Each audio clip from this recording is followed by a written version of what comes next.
বুক ভরা কষ্ট নিয়ে কিছু কথা বলতে আজ বাধ্য হলাম।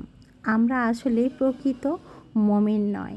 মমিন ওই ব্যক্তি যে নিজে ইবাদত করে এবং অন্যকে ইবাদত করতে সাহায্য করে।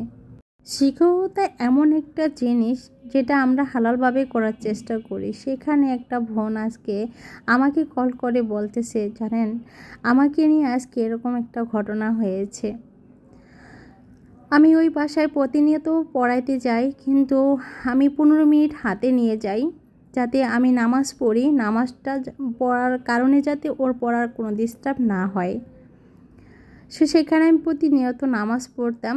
তো কিছুদিন ধরে জায়নামাজটা সরায় ফেলছে। আপু জানো, আমার এটা দেখে চোখ দিয়ে অঝরে পানি চলে এসেছে। সত্যি মানুষ এরকম হয়? তারপরও আমি আমার সালাত আমি ছাড়ি নাই। আমি ফজরে নামাজ পড়ে এসেছি।